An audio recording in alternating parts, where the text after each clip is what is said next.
hepatitis E, and explain to me why there is a north-south gradient.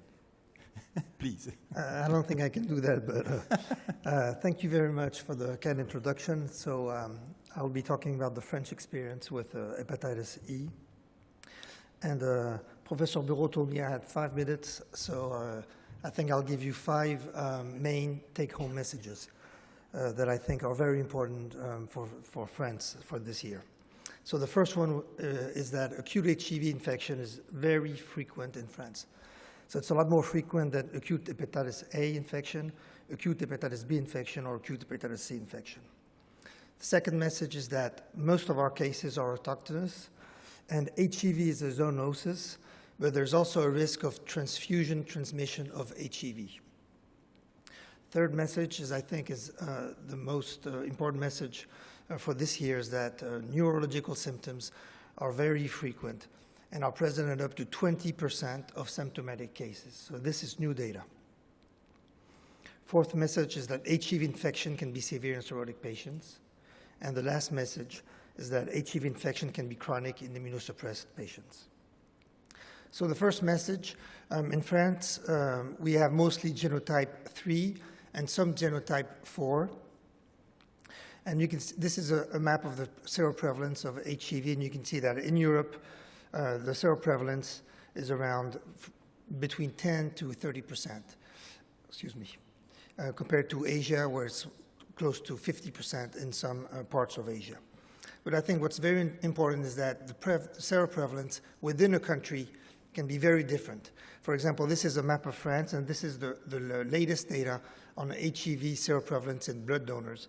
And you can see that within France, even though the seroprevalence is around 22%, there's a big difference.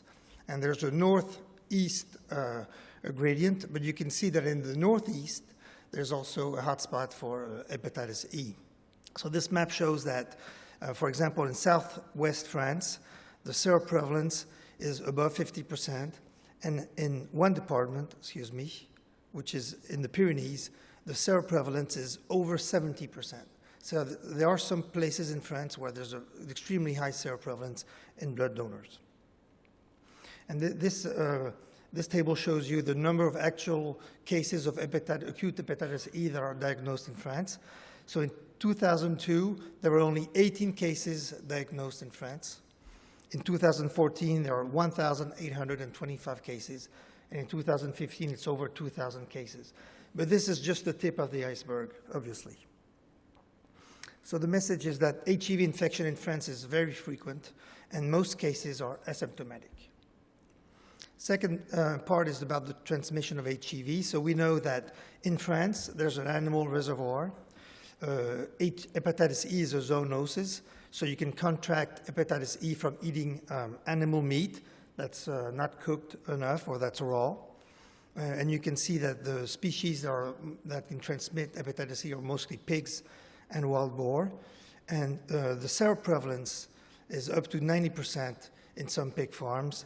And HIV can be found in up to 30% of pig farms in France. So this is a veterinary problem, I think. There's a risk of transmission from pig of HIV. And the highest risk is if you eat food that's not cooked, for example, dried food. And this is an example with French specialties, one from Southeast French, from Corsica, which is called the figatelli. It's a liver sausage, and the other one is a liver sausage from Toulouse. And if you take these meats, if you test for HIV, you will find HIV in around 50% of the different types of sausages. So if you go to a store and you buy this sausage, you can flip a coin and see if you have a risk of having HIV. But more importantly is the risk of transfusion, I think. And now it's a known risk. This is a recent study from over 50,000 blood donors, and you can see that 1 out of 2,200 donors was viremic for HIV. So that confirms the risk of transmission of HIV from transfusion. So there is a risk of foodborne virus transmission, but also there's a risk of transfusion or blood product transmission. And I think more importantly is this question is, if you have 1 out of 2,200 blood donors that is viremic over 1 year, then you can calculate the number of patients in France over 1 year that are actually viremic. So it's thousands and thousands of patients. The clinical characteristics of HIV infection in France is elder males, around 50. The mean age is around 50 years old. And there is a risk of severe disease in patients with cirrhosis, and this is one of the earlier studies we did. We compared patients with encephalopathy, with hepatitis E and encephalopathy, to patients with hepatitis C and no encephalopathy. And we showed that in the group with encephalopathy, there was more cirrhosis. And these patients had a mortality of 71%. So a patient that has cirrhosis, if he has HIV infection, he has a worse prognosis. But the most important clinical aspect of HIV is the risk of neurological disease associated with HIV. And this is a study that was sponsored by, or with the help of AFEF.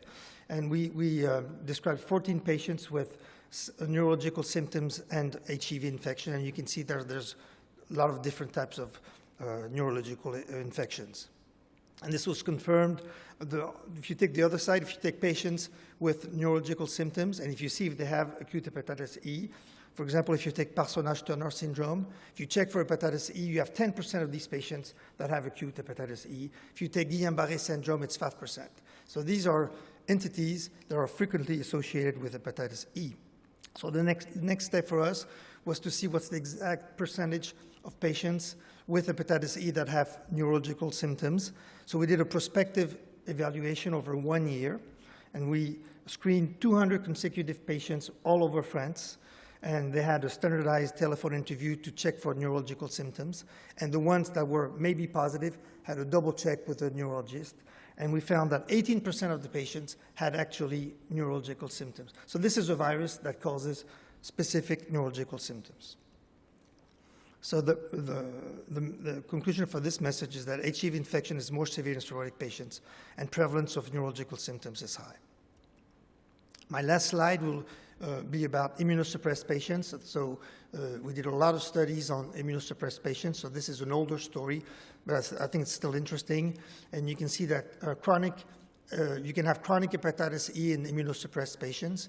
This is seen mostly in transplant patients, but also in patients in hematology that have chemotherapy, and also with some rare patients with very low CD4 counts that have HIV.